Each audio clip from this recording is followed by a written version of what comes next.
और सरकार नहीं है ना, देश का नाश करती है, तो ऊपर वाले ने, भगवान ने भेजे हैं बना करके, योगी जी को, मोदी जी को। ऐसे नहीं है। गुंडागर्दी तो उन्हीं के राज में ही, उनके पिताजी के राज में जब मुलायम सिंह यादव है तब गुंडागर्दी ही, जब उनका राज है तब गुंडागर्दी। अब नहीं है। अब तो जो इंतजाम चल रहा, देखना रहे हो क्या हो रहा। हाँ, ये तो हाथ CBI ED के खोले अब इस सरकार ने। हाँ, अपना सही काम कर रही है अब सही काम कर रही है। इनके घरों में कितने कितने करोड़ रुपए निकल रहे हैं, ये कहाँ से आएंगे ये बताओ, कहाँ से आ गए ये रुपए? तो फिर केस दर्ज नहीं होना चाहिए। केजरीवाल कह रहे हैं ईमानदारी का पैसा। कानून गरीब आदमी के लिए होना चाहिए। ये बड़े लोग तो ये समझे बैठे हैं कि कानून हमारे लिए नहीं है। कानून तो अभी इस सरकार ने अब बड़ों पर हाथ डालना शुरू अब करा है, और ये सही हो रहा है सब। अच्छा, एक आखिरी सवाल रहेगा। अभी बड़ों पे हाथ डालने की आपने बात की, इससे मुझे एक बात याद, उत्तर प्रदेश में बुलडोजर चल रही है योगी आदित्यनाथ की। ये तो सही हो रहा। हाँ, कोई अखिलेश कह रहे गरीबों पे चल रहा है। किसी शरीफ आदमी को घर नहीं ढाया, किसी को जो बदमाश है, क्रिमिनल है, उनके घरों पर बुलडोजर है। हाँ, मुझे एक बात बताइए, बात ये नहीं है कि भाजपा के नेता के साथ उसकी फ़ोटो है या नहीं, बात ये है कहीं ना कहीं सोचने की जो बात है कि कम से कम और कुछ नहीं तो समय के साथ बदलाव आया या नहीं। अगर आप ये बोलते हैं भाजपा ने ऐसा किया वो किया, तो भाई साहब एक बात बताइए, क्यों भाजपा जब वहाँ भाजपा के राज में क्या अतीक अहमद पैदा हुआ था? क्या भाजपा के राज में उसने लोगों को जला दिया था जिंदा? क्या भाजपा के राज में उसने सैकड़ों लोगों को मार दिया था? ऐसा कुछ नहीं हुआ ना। और दूसरा, आज वही भाजपा है ना जिसने उसका फैसला हुआ है, भाजपा के कार्यकाल में हुआ। फैसला कोर्ट ने किया है, हम मानते हैं, लेकिन कहीं ना कहीं सरकार ने भी तो इसमें कार्यवाही की है। कोर्ट के सामने साक्ष्य कहाँ से जाते हैं? पुलिस कौन कंट्रोल करता है? सरकार करती है, सरकार भाजपा की है।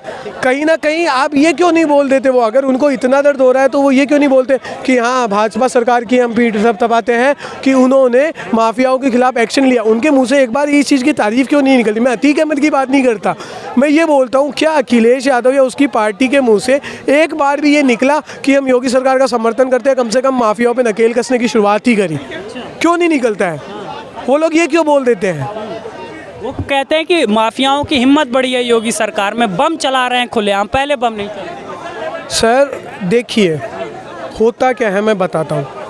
कुछ चीज़ें होती है जो राजनीति से भी परे होती है, क्योंकि हमें अगर एक बात बताइए, अगर बम चलता नहीं तो क्या कभी अतीक अहमद के बेटे भी ऐसे उन पर कोई कार्रवाई करने के लिए नकेल कसी जा सकती थी? क्यों कसी गई? क्योंकि उन्होंने बम चलाया।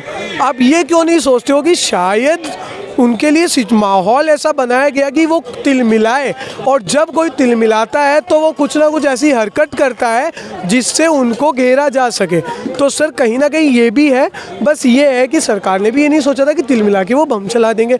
ये कोई नहीं सोचता कि तिलमिला के करेंगे क्या, लेकिन जब तक वो उनके ऊपर नकेल उस तरीके से नहीं कसी जाएगी तब तक ऐसा होएगा। हम ये क्यों नहीं सोच ले रहे हैं कि फैसला तो शायद पहले ही हो गया था ना, आज तो फैसला बताया गया है, तो कि शायद ये भी हो सकता है कि अतीक अहमद की पहुंच कैसी थी हमें सभी को पता है।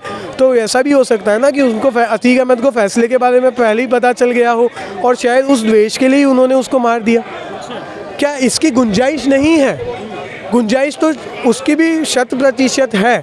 हमें ये नहीं मानना चाहिए, क्योंकि सरकार काम कर रही है, लेकिन पहले से लोग जो पदों पे बैठे हैं उनको सरकार नहीं हटा सकती ना, क्योंकि वो भी पास होके आए, एग्ज़ाम दे के आए हैं। सरकार अगर उन जैसों को हटाने लग जाएगी जो अतीक को या उनको समर्थन करते हैं अंदर ही अंदर, तो फिर अखिलेश यादव जैसे लोग बोलेंगे कि सरकार अपने लोगों को बैठा रही है। क्योंकि सीधी बात है ना, विपक्षी और जनता इस बात को नॉर्मली वे में नहीं समझ पाती है। तो कहीं ना कहीं मुझे बस इतना बोलना, मैं ये बोलना चाहूँगा, अखिलेश यादव को राजनीतिक तौर पे कुछ करने से अच्छा है अपनी राजनीति भी, अगर उसको आज वोट चाहिए ना, उसको कहीं ना कहीं सरकार के इस कार्य की प्रशंसा ज़रूर करनी चाहिए कि कम से कम आज माफियाओं में भय पैदा हुआ है, आज माफियाओं के खिलाफ कार्रवाई हो रही है, और कहीं ना कहीं कोर्ट जजेस जो डर के मारे नहीं बोलते थे, आज वो फैसला सुना रहे हैं उम्र कैद जैसा।